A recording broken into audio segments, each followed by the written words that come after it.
from UK. from UK. $10 billion. 40,000 صرتوا. My goodness. من سنة لحتنا. بدك تجرب من عندي؟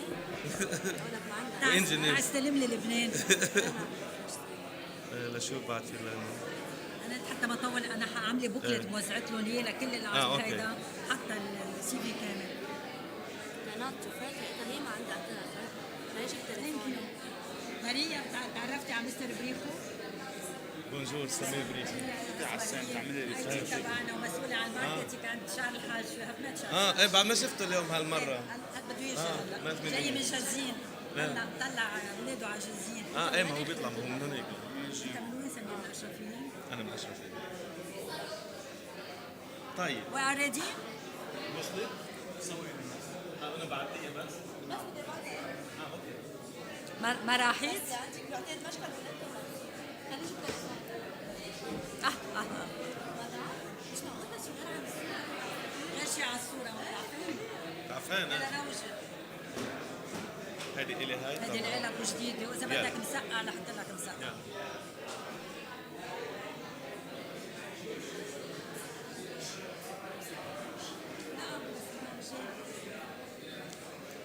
يلا مريم. طب أول شيء بقعد تحت تعمل البرزنتيشن.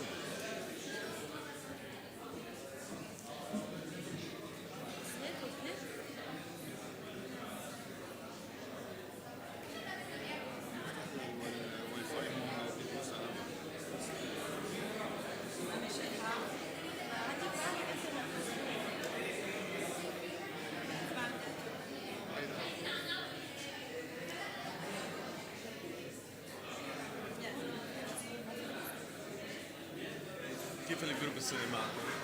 كثير منيح هلا.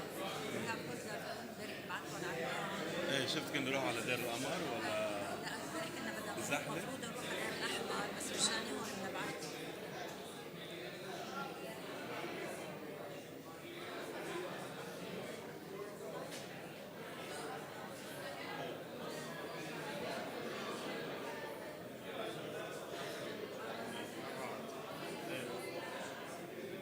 هذا عندنا ما بعت؟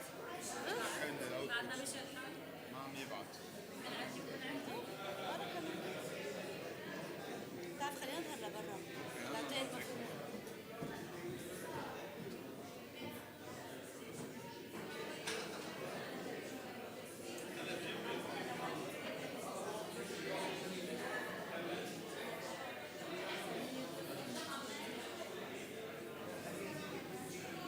تسمح لي انشغل؟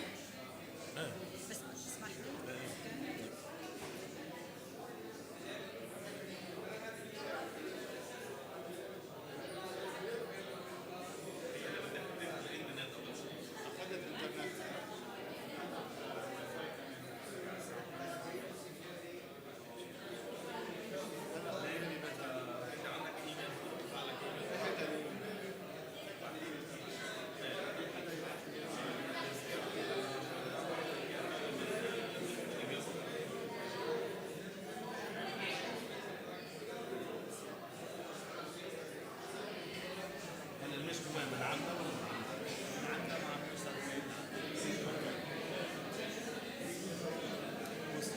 وصلت الحمد لله. وصل؟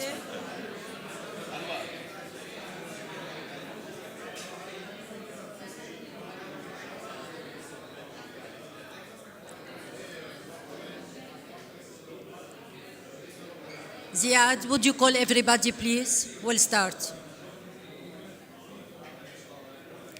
Please, would you take your places please? Thank you. Okay, yeah, okay.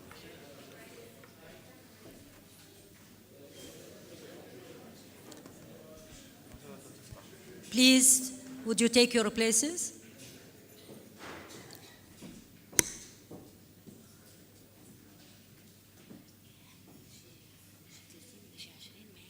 Okay, we are sorry for this inconvenience.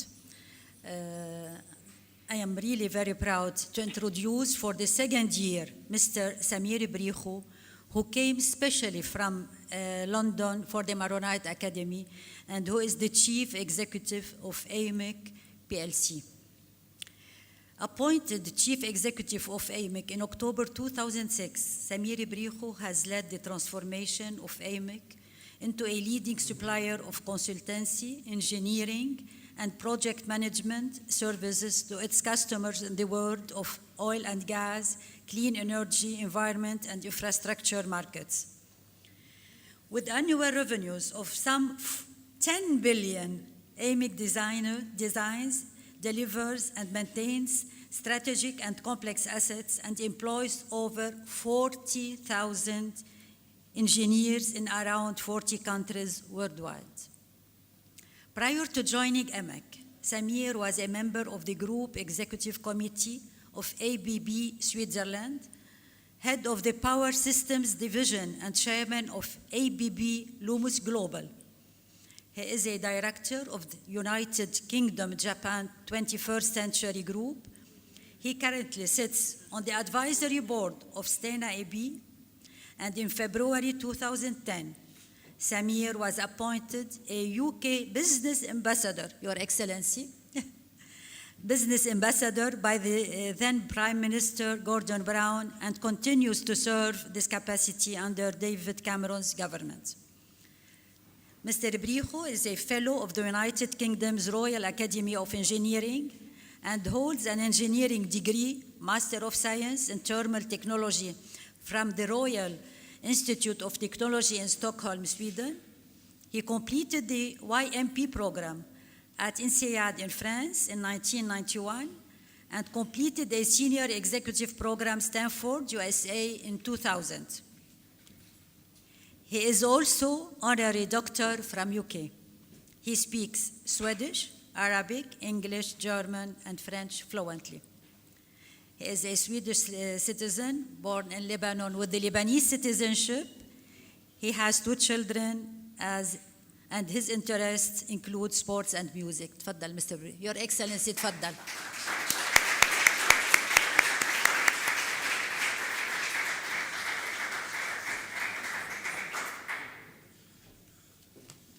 Well, good morning, everybody. I'm really pleased to be here today, and thank you very much, Hiyam, inviting me. And I was actually in Beirut or in Lebanon for vacation a couple of weeks back, but when I got the invitation that I should be for the second time speaker, so I felt I should come back again. So here I am. So thank you.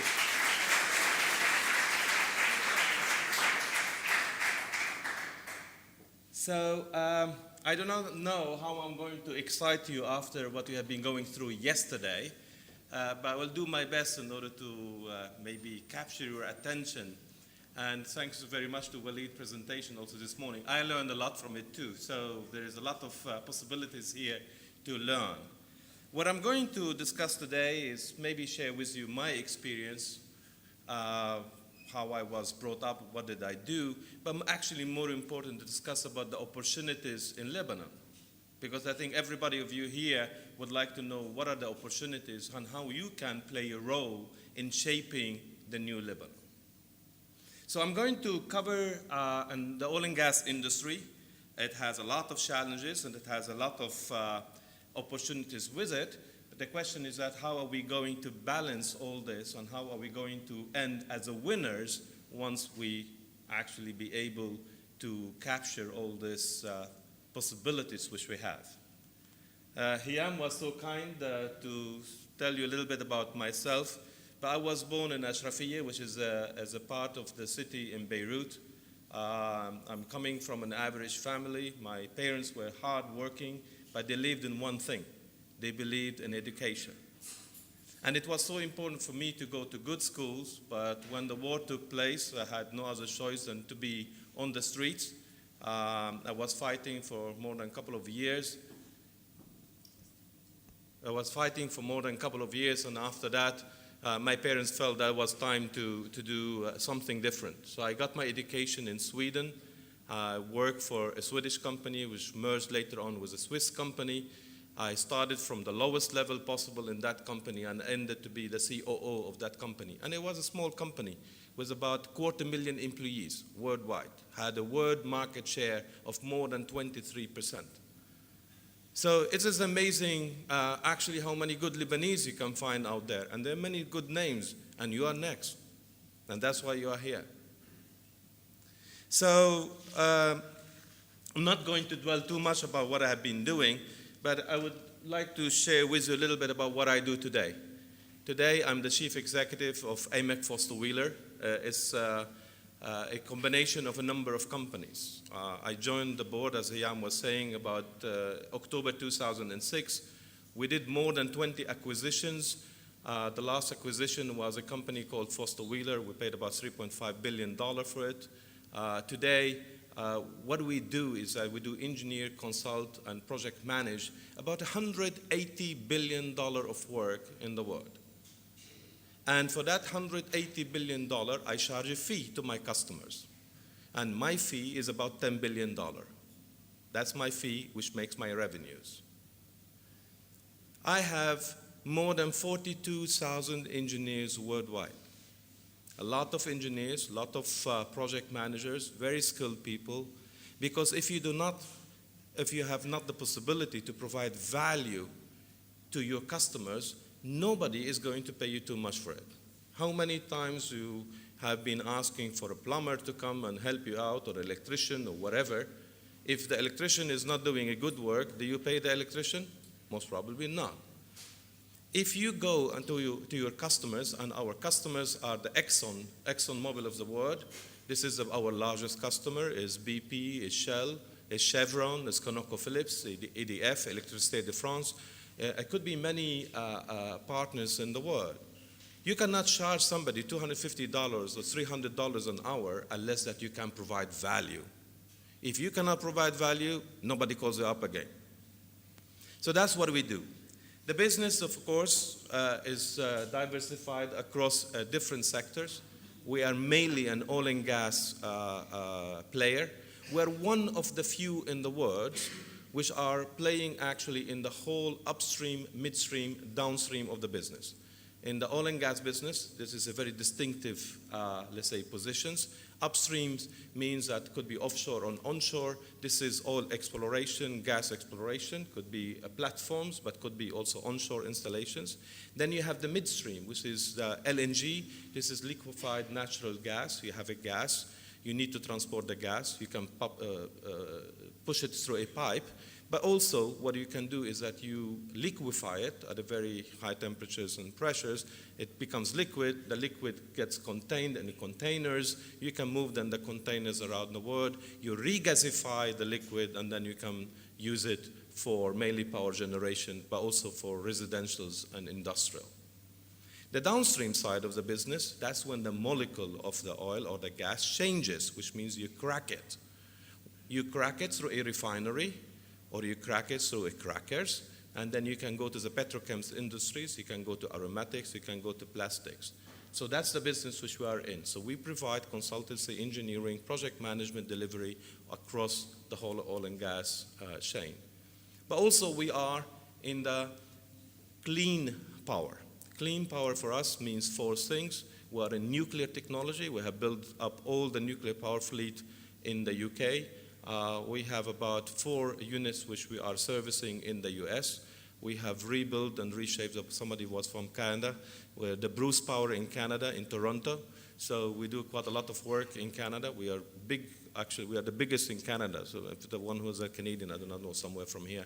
It was from, there are a lot of Canada. Okay, you have heard a company called SNC Lebanon, which is a very Canadian, which has been in the news for corruption and all that. We are bigger than them. So, so it's very interesting. Stephen Harper, when he was in the UK one day, he's the Prime Minister of Canada, and then he was speaking about Canada, and he said, you know, Canada is open for business, and one of the biggest engineering project management company which we have is actually British, and the CEO is sitting here. So it's good to be having that type of a brand and recognition in Canada. But also we do renewable energy. It was not a part of our business in the beginning, but we saw an opportunity, and that's what we wanted. And renewable energy, as you know, it's becoming a worldwide thing, so it's not a local thing. So today we have about 15% of the solar farms in Canada, in US. We have 40% of the renewable energy in Canada, just to give you a feel. We have more than 50% of the renewable energy in the UK. We do also thermal power generation, which is not the vogue at this moment of time, and we do transmission and distribution. But also we do mining business. We do across all commodities, whether it is gold, copper, iron ore, but we do also across a lot of geographies, anything from US, from Canada, Latin America, in Chile, in Peru, in Brazil, in Africa, in Australia, and other places. I heard somebody was coming from Australia somewhere from this side. There are also a lot of people, so you may heard that there is a project which is called the Roy Hill project, which is the biggest project now which is being there. We are the engineers, project management, and deliver the job together with Samsung. It's a $6 billion job. So we are involved in many of the mining industry, and then we have the last part, which is the environment business. We have more than 8,000 scientists who understands water, botanics, garbage, by the way, and understand all this type of things, because that's exactly what we do. So that I need to make a political statement. What you see on the street, this is not a technology issue. Yeah, this is a political issue. This garbage stinks because of the politician, not because of the physical thing. Yeah?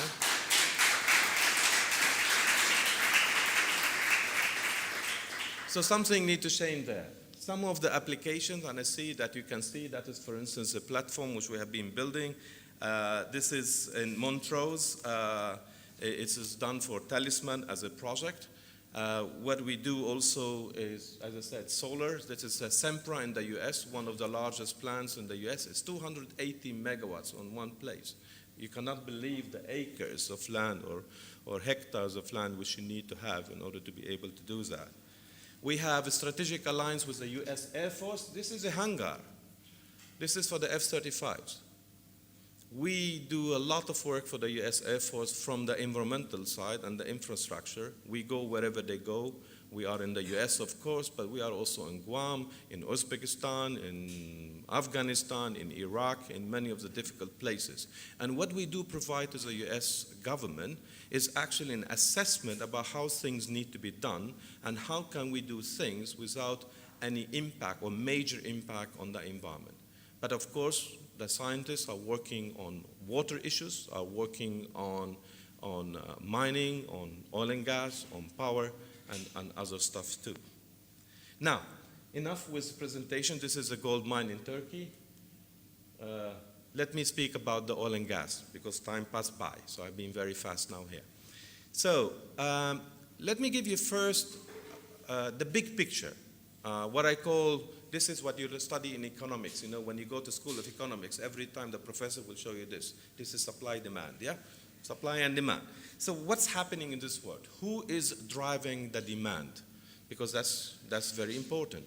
The demand traditionally had been in Europe in the past, moved to the US about a couple of hundred years back, and still growing. But actually the biggest growing countries now, of course, are China and India. Why? Because there is quite a big population. Any number which you multiply by 1.3 billion people becomes big. You know, that's math. So when you have 1.3 billion people are actually aiming and aspiring to have the same living standard as it is in Europe or in the US, you can imagine about what happened with the consumption. Today, China put 12 million cars on the streets every year. This is not the total production of China in cars. Yeah? You see Chinese cars also here. But this is what they put on themselves on the street. At the moment, the 12 million cars, they run on refined oil. That's a lot. That's a lot. So what does you use energy? You use energy mainly for, of course, the sectors. One is for the power generation to make electricity. Without electricity, we cannot move. That's one. Two is for the industrial sector. Without the industry, we cannot create jobs. Residentials, whether it is for cooling, heating, and also you use it for the transport sector. Now, what we're seeing is that is a little bit a different dynamics what's happening today in the market. There are three technologies or energy sources which they compete on the 25%. So each of them are roughly 25%. They call them the three top tiers and the three lower tiers. I'll come to that later on. So the three top tiers, you have coal, which was a traditional fuel, which we have been using now for hundreds of years almost. Coal is coming down from 27% to 2040. We will not be seeing more, maybe 19% of coal. Oil, which is now not being used in any more in power generation, is too expensive, especially when the prices were very high. It is not used in residentials like heating or so on because it's very high, and connectivity to the grids, and also through major breakthroughs in distributed power. So what you see is that oil is coming down to 17% by 2040 and may go further down. The reason for that, because soon, if we will be getting addicted to electric cars, so the whole industry is going to change. So that means we'll be using maybe 5 or 6% of the oil, because it's not so interesting anymore. But what is interesting in the what we call fossil fuels, these are coal, oil, is gas. Because there is an abundant gas in the world. We have seen what's happening, for instance, in the US, but there is a lot of gas in Africa, there is a lot of gas in the Middle East, there is a lot of gas in many different places in the world, and we see the gas is coming up from almost 17% to 27, 28% by 2040. So gas is going to be very important fuel. Gas, in comparison with coal, in comparison with oil, is much more environmental. Why? Because when you burn gas, you don't have so much residuals. So therefore, everybody is pushing for gas. So when the administration, for instance, of Bush in the past, he said, look, I believe in technology, and I believe that we'll be able to reduce our carbon emissions and carbon footprint by having new technologies. What he was speaking about, which I will speak a little bit later on, about the flexible drilling in the shale gas in the US, using more gas, substituting coal and oil, and by doing so, you can reduce your emissions to half, which is amazing. Now, everybody is, of course, waiting now for COP21. You know COP21 is going to take place now in Denmark, in Paris this year. It is going to be early December, where the whole world is going to be sitting there and again to think about, so how do we shape a better world where we still provide energy but with much lower carbon footprint. The three lower technologies or resources which are competing on the 8%. So we have 3 on the 25%, we have 3 on the 8%.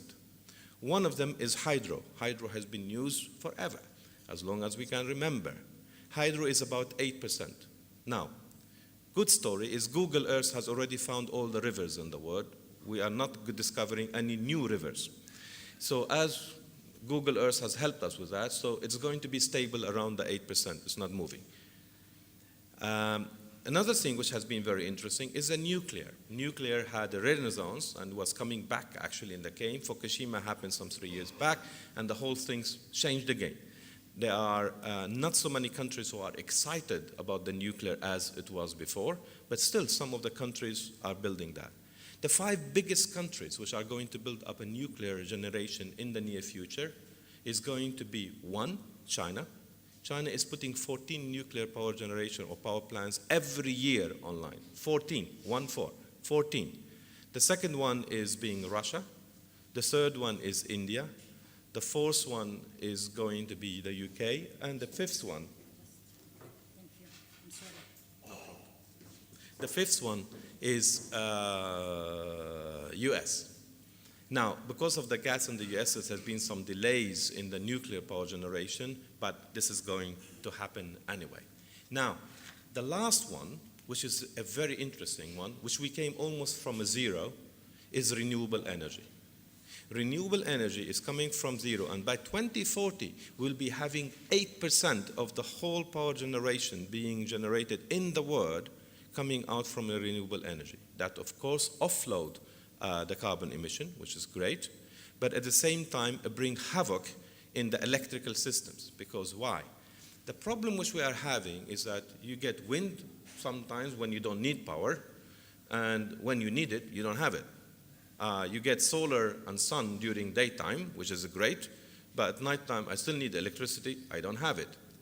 The biggest breakthrough is going to happen through actually storage of electricity, batteries. Batteries. That's where the future is going to be for the next 5 to 10 years. Because what you could do, you could actually offload your peak load in power generation, because you need to have an extra capacity in case that you have an extra demand. You can do that by actually charging your batteries, and by doing that, when you come on a peak load, you don't start the power generation for that. What you do, you start to use your batteries. And once you use your batteries, you offload the system, and as you are offloading the system, you don't need to have an extra capacity. The world has about, in the Western world or in the developed world, we have a 20 to 30% extra capacity.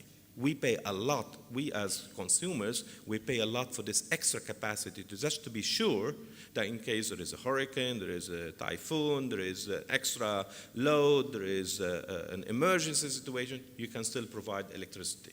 Yeah? We are having here, what is the deficit of electricity in this country? I don't know in percentage, but maybe about minus 90%. Yeah? That's where we are. It's okay? So this is about the technology. Now, an interesting pictures. So he says, if the demand is increasing, but maybe however changing, and the population of the world is increasing, why are the oil prices or the gas prices are coming down? This is back to my demand and supply. So while the demand is there is an enormous possibilities now for the supply. There is not one commodity in this world which is so complex in estimating the price and the future price for it as it is for oil or gas. This is a very, very complex commodity. The reason for that, because the price of oil has nothing to do with about how much does it cost to take it up and how much does it cost to transport it and how much I need to pay my distribution channels and sell it. It has to do with geopolitical situations. For instance, we have a crisis in Russia, prices goes up. We have a Yemeni who blows up a pipe somewhere in Saudi, price goes up. But we have now been able to see about how are we able to manage the global crisis with the additional supply which we have. And the market, the traders, they do not trade on what they see today, they trade on what they are going to see in 1 or 2 or 3 or 4 years from now. That's the price. It's not the price of today. The spot price which you see on the screen is a reflection of about what do I believe is going to happen in 4 or 5 years from now. It's a long-term view rather than a short-term screen. Yeah, that's why the dynamic. So, geopolitical situation can, of course, influence. That's number one. 2 is that you have now, through the revolution of the shale gas in the U.S., the U.S. used to consume, or still consumes, about a fourth, 1/4, yeah, 25% of the world energy. U.S. alone consumes 25% of the world energy. And the U.S. alone used to import roughly about 10 to 12 million barrels a day. Today, the U.S. is self-sustained. And because it is self-sustained through the technology, it doesn't need the Middle East, it doesn't need so much Africa as it used to be in the past. And therefore, the political view of the U.S. is changing in the Middle East because Middle East is not of an interest anymore. Because why? If Saudi is not Saudi, so what? If Yemen is 2 parts, 3 parts, 5 parts, 10 parts, so what? So the U.S. policies are changing, their views are changing in the Middle East, and therefore, when you hear about sometimes that the U.S. is not interested to put boots on the ground, you say, why should we engage? We did engage a couple of times before, it didn't work out actually, and why should we do it again? You say, what, Saudi, you want to bomb Yemen? Go ahead. Yeah, it costs you $1 billion a day? Go ahead, I'm not going to support you. And by the way, you need to pay for the arms and the ammunition because 90% of that is coming back to the US because that goes out in ammunition. So it's a good deal for the US actually. Create a lot of jobs and good for the economy. So the geopolitical situation and energy, they are hand in hand. They are totally connected. It's not purely physical. So the U.S. now producing about 11 million barrels a day at the current stage is amazing and becoming self-sustained. Then you look on Europe. Europe also consumes about 20% of the world energy. Yeah, 20%. But what's happening in Europe? Bearish, sluggish, no jobs. 50% of the people who are postgraduate in Spain have no job. 20% of the population in the US, in Spain, have no job. Greece, Italy, Portugal. So there have been a lot of issues, and now at the moment, in the future projections, you see only countries like the UK, which is leading in Europe in terms of GDP growth, and you see Germany maybe having 0.5% to 0.6%, and all the rest are either 0 or less. Today you go to Sweden and you borrow money, the LIBOR in Sweden for Swedish kronas is minus 0.375%. Yeah? So when I borrow money, I'd start from minus almost, not from 0. So it's quite a good deal. That's why house prices goes up, because if you have a cheap money, so then house prices goes up. Yeah? So that's what's happening. So Europe is not consuming. But the biggest problem which we have at the moment is China. China is not growing at all. And you have been seeing, for years, the US has been pushing on the Chinese for their RMB in order to appreciate it, in order to dampen their export hunger. And you see, 2 days ago, you saw what's happened with the RMB. The dollar was 6.2, suddenly jumped to 6.35, not because the Americans were pushing, no, because simply the economy is not there. Why? Because China is not being able to export as it used to. Therefore, they don't use so much of the commodities, and therefore the commodity prices goes down. And that's not only applicable for oil, but applicable actually for all the metals. You need to know that China consumes about 70% of all the metal in the world. 90% of Walmart has about $450 billion of revenues. It's a store, for the one who is not acquainted with Walmart. 90% of Walmart is actually Chinese products. 90%. It's amazing. So when Europe is down, when China is down, when US is increasing with their production, and then we sign an agreement with Iran, which makes that Iran can put maybe in 5 years 1 or 2 million barrel additional, maybe Iraq can put an additional million barrel, that is enough in order to make the balance not in favor for high prices. And what happens? Price goes down. Now, another Yemeni goes down now and blow up a platform, price goes up again. But that's a market. And if we know what will be the future market, we will not be here, we'll be out trading, because there's a lot of money here. Yeah, that's what it is. Now, let me speak about a very important item, skills. The oil and gas industry is roughly, despite all the problems and the challenges which we have, is $1 trillion industry every year. $1 trillion.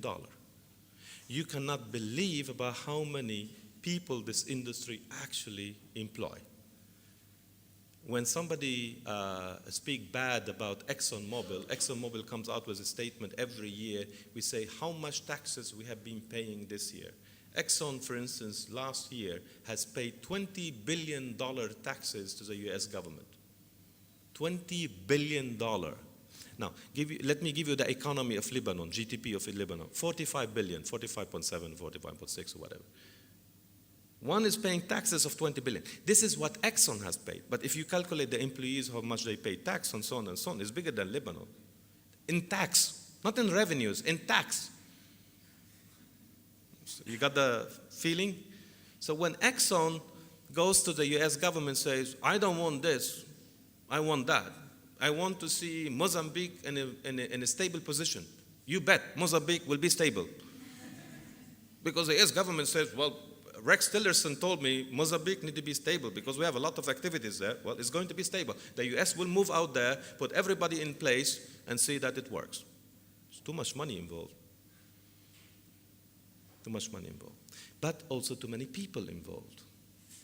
Now, in the Western world, if you are in the US or a UK or Australia or many places, even in Australia have been difficulties, but in many places you have enough in universities, young people who you can educate and you can train, and they become good engineers and good project managers. But not all the place. In the Middle East, for instance, you can see is that half of the manpower which is involved there is actually coming from somewhere else, not from the region. very far away. If you go to Saudi Aramco and you look about who are actually the people who are working there, they are all foreigners. There is maybe hardly 5-10% of Saudis, and the 5-10% Saudis, half of them are not working.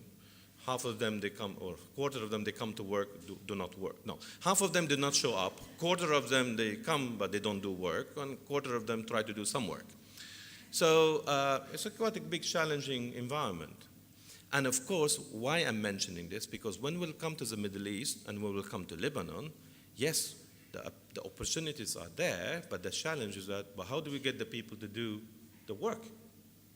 You need to have 20,000 people on a permanent basis in Lebanon in order to be able to manage the oil and gas infrastructure.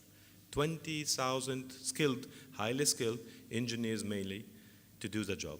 You need to have 20,000 blue collars in order to be able to do the construction work, maintenance work, and others. This is an employment of 40 to 50,000 people. Who has in Lebanon been working in the oil and gas industry? Of course, we have some who has been working in the Arab world, in GCC, and maybe some places in the US, but not many. How do we call this back? How do you call a workforce, a Lebanese working force who's living in Dubai, has his Porsche, and driving to work when he has an infrastructure, he has electricity, he has water, garbage under control, everything is fine, and now you tell him you need to go back to Lebanon and you need to live in a situation which have no electricity, no water, no this, no that. That's going to be a big challenge for us. Because how do we call you guys, that's why you are here, how do we call you in order that you say, you know what, it's time for you to pay back to where your parents, grandparents, or yourself have been born. Yeah? For me, for instance, who have the whole world, I can live anywhere in the world, I made an investment in Lebanon because I love my country. This is my home country. Yeah? Thank you. But being a citizen, it comes also with responsibility. It's not only things for granted. I mean, I think everybody knows of you, if you are Canadian, Australian, American, whatever, you need maybe to serve in the army, you need to do this, you need to do that. You need to contribute to your societies. You need to contribute to the communities which you are living in. And here is the same thing. It is going to be a big challenge for us now as a Lebanese community to attract the best talent in the world in order to inspire them, to tell them, come back to Lebanon, and Lebanon will treat you well. It's going to be a big challenge. That's why people are very important. Let me go through some technical stuff. I'm not going to spend too much time because I see the time is passing by very fast. So this is the basin. This is what they call it, the exclusive economic zone. It has been divided over 40 sectors. Here was the initial first, which was 10 sectors.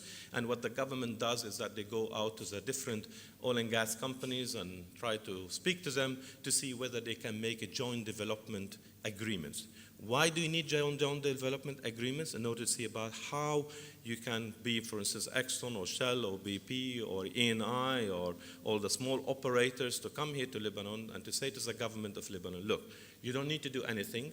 I'll take care of my sector number 9. I will make the investments. I will produce oil or gas.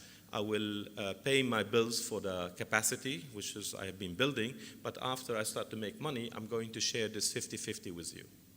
Yeah, that's why you need joint development agreements, because it is the oil and gas industry who knows what they need to do, who knows what the investment they need to make, and they take care of that. And the Lebanese government, as any other government, become actually the beneficiary.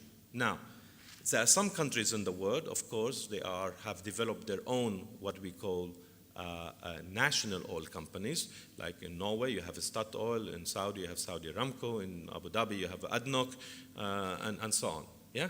In the Western world or in the developed world, you have actually most of the time you have private companies who does that. You don't run it through a national oil company. You run it through an international oil company. Now, this was the old time schedule about how the things should develop. This is the background information. You will be having access to this later on, so you don't need to take notes on the numbers. But you see the history, we started with an onshore applications in 1960s. We drilled a lot of wells, were not so good. We had the 7 wells incomplete. Then we went away. 2000, there were 2D and 3D, 3D and 4D. In Lebanon, we did not do 4D, but 3D seismic in order to understand the well formation, the rock formation, to see where the gas is, where the oil is, how can we extract this. But it has been very heavily delayed. And that's a problem. Last year I said, this is maybe the first time ever I think maybe delay is not the bad thing. The reason for that, because me as a person, and I'm not making political statement, this is my view, me as a person, I'm so unhappy with the current government, with the old government, and maybe the future government, which I even don't know, but I'm so unhappy with it because I see corruption as so big. And I'm so scared that the money will go to the pockets of certain families rather than the money is going to be distributed equally to the Lebanese people to build up a new future. So the program is delayed. So I'll show you another one, which you see here. That was the original program.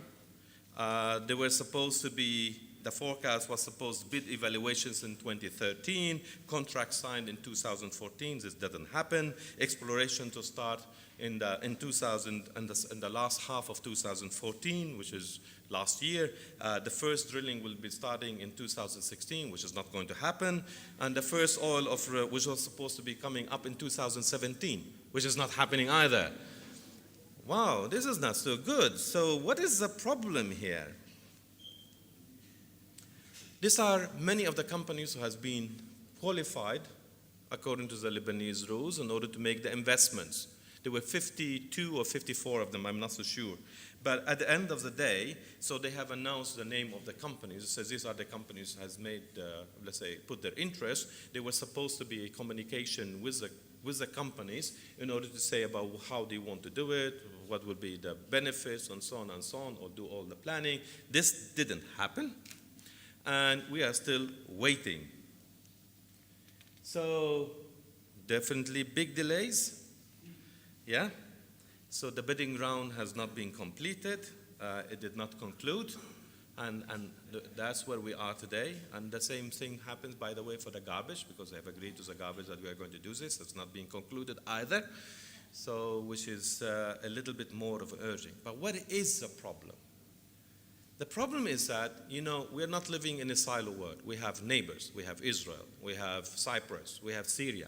They had been making their agreements. They have already signed with the IOCs, with the investors, and they already started the work. And what happened is that when you start to get the income from the oil and gas, your GDP start to grow. You start to have a growth in the economy. Well, the growth in Lebanon, I think GDP growth has been 2%. 2%. 2%. Shame on us. 2%. If I sell potatoes, I can bring more than 2% in the GDP growth. I mean, this is very little because, GDP growth in the economies which we are, because we have children, the population is increasing. That means we should actually increase our GDP growth. This is not a stabilized Europe where nobody increases, the infrastructure is being built, and therefore the economy is around zero. Here, we need to grow at least at a 5 or 6%. Some of the countries in Turkey have been growing like for 10% almost, or 8, 9% for years. Because the starting point is very low. So this is a big opportunity to us. For us, the problem is that neighbors are getting richer. We are getting poorer in relative terms. Talents move out to richer countries because they have work, and they're difficult to attract them back. And then the international companies say, what a mess. We have been discussing and discussing and discussing. We send our people, they travel, they stay in hotels, we spend a lot of money in negotiating, and nothing happens. How many times? What is the stamina do you have to go year after year negotiating and nothing happens? You lose your interest and you say, what, do it yourself. That's a risk which we are taking. Of course, the geopolitical risk is increasing. I mean, not to speak about what's happening in our neighboring countries. So that's put a delay on Lebanon. What do I do now? Good.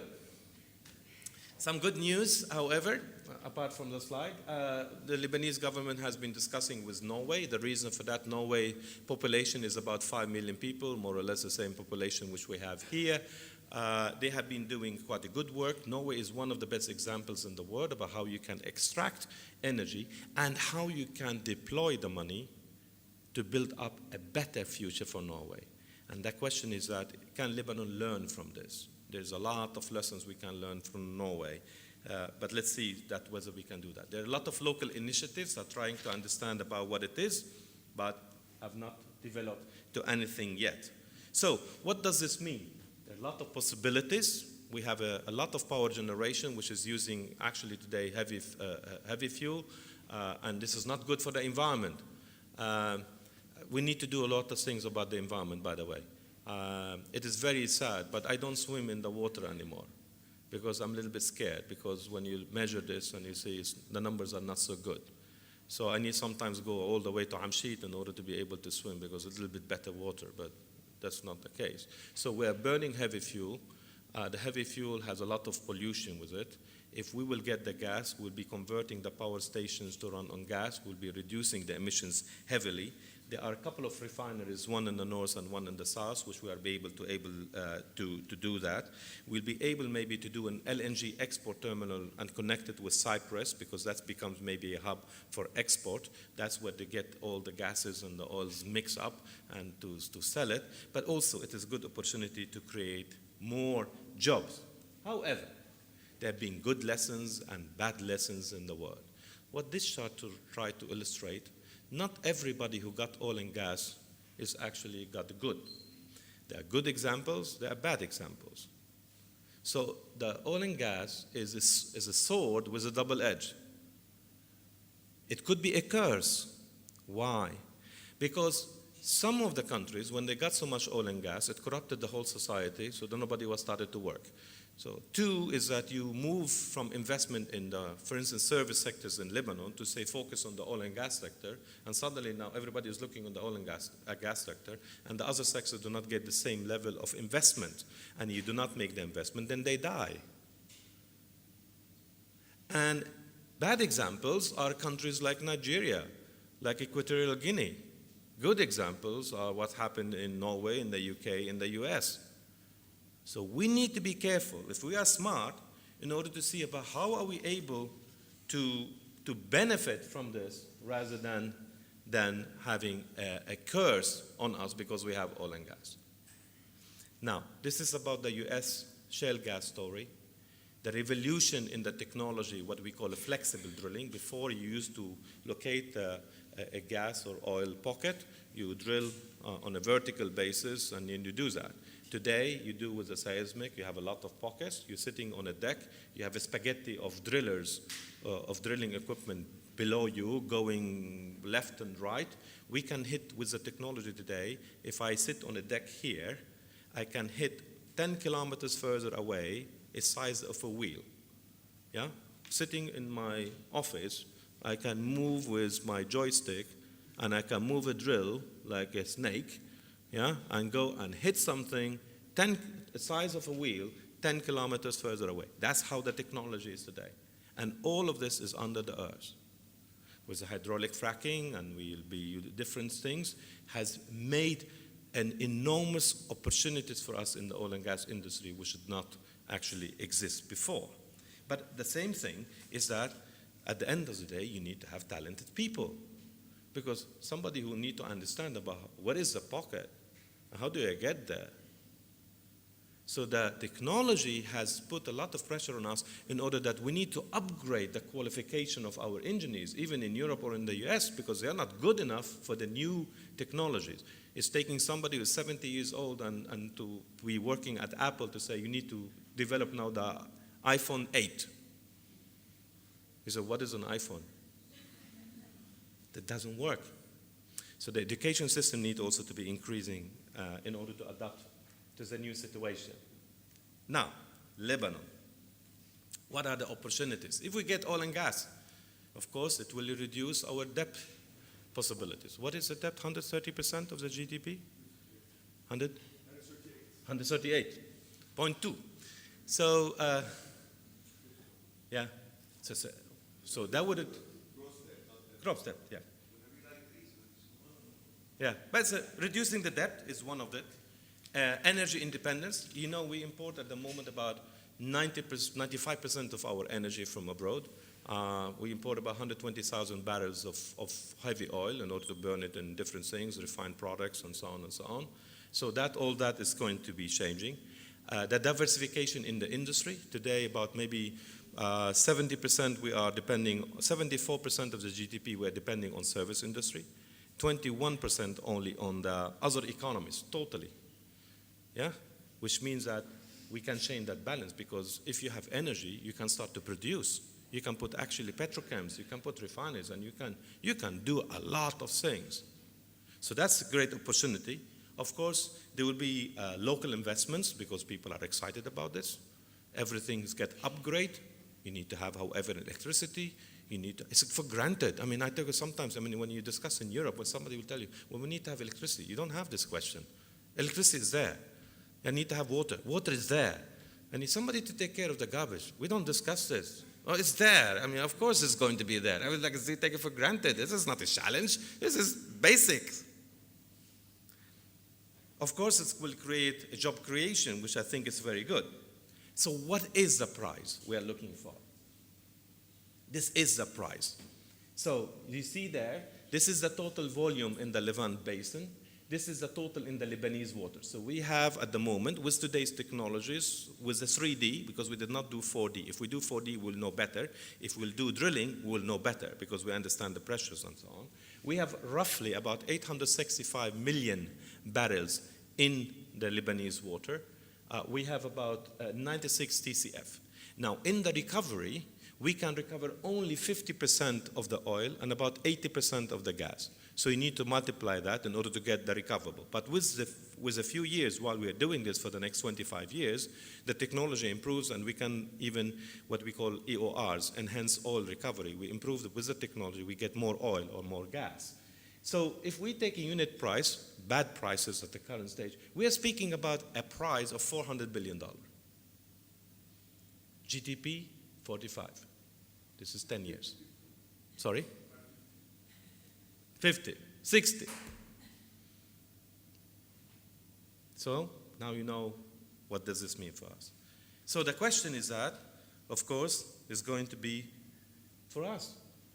So how are we able to manage the challenges, and how are we able to harvest the opportunities?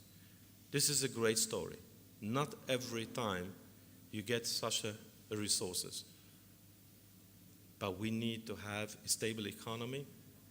We need to have a stable government. We need to have a rule of law. And we need you. And if we get that together, miracles can happen. Thank you very much.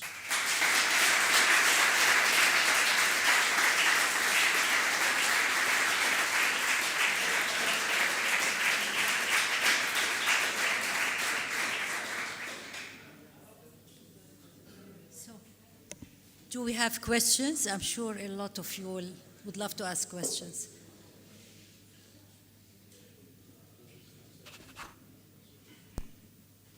Hello. I'm Bruno from France. I work as a process design engineer in a refining company. So I have two questions. Your company apparently is an engineering contractor. So is it in your plan to be involved in building anything for either refiners or even for drilling companies? I mean, helping to build a platform or building a refinery, a petrochemical plant. And my second question is it interesting with all the gas we have, for example, to build a petrochemical complex, or would it be too hard because we don't have space, or maybe too small, because I know we need a lot of synergies in petrochemical complex.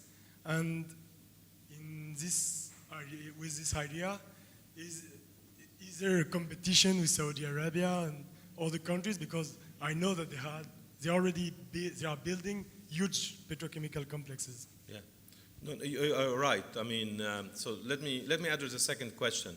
If you think about some of the projects and the complexes in different places, for instance, I give you a couple of projects. Sadara, which is a combination between Saudi Aramco and Dow Chemical, is a $20 billion investment in one place. This has never been done before. The complex needs to be finishing in 7 years, and we have 2 years left in this. We are there also the engineer and the project manager.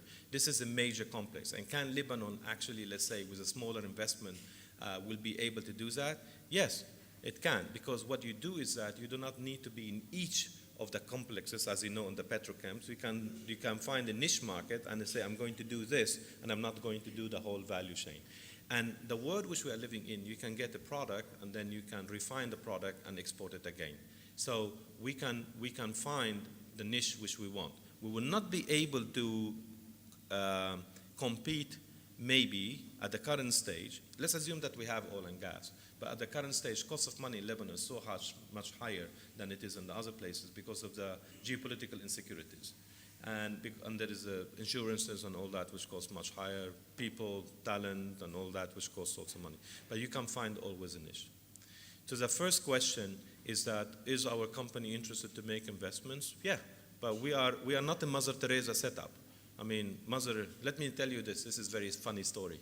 So when I was a young boy, and my father was a business guy, he was speaking Arabic, and sometimes then he would be throwing some words in English, and he will say business, and then he'll speak, and then he says business. So I asked my dad, what is business? He said, very simple, my son. Business is money in more than money out. And I was saying, this is good. And by the way, it's true. Many companies in the world, they manage their companies by cash flows. Yeah, that's money in, more than money out. Later on, I learned about Mother Teresa. Mother Teresa is a charity, is money in equal money out. Yeah, and that's what I said. I'm not Mother Teresa. Yeah, I don't do things for free. So I do it on my private time. But on my working time, I make money. So whether we are interested, yes, if the IRRs are good, we'll make the investments. But of course, it needs to be on the case. And this is the third one, which is philanthropy, that I learned a little bit later on. Philanthropy is money in is much less than money out. Yeah?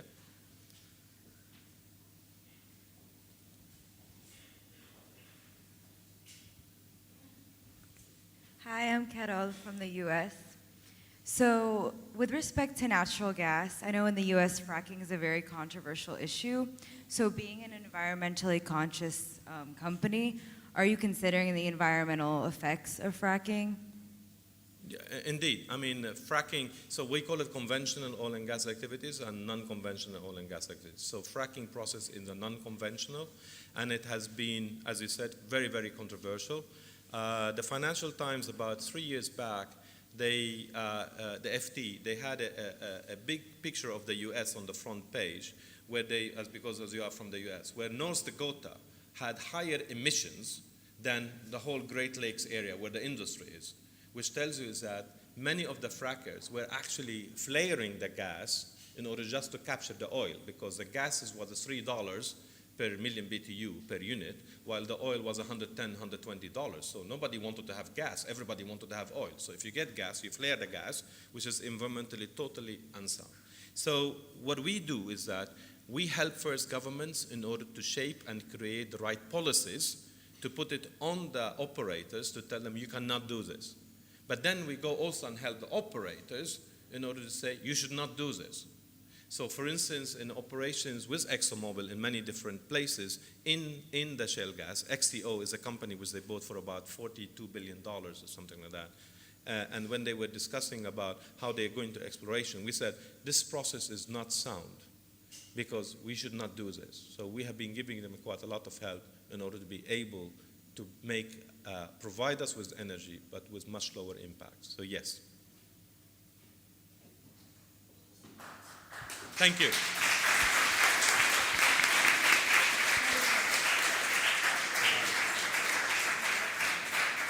Gilbert, welcome, Gilbert.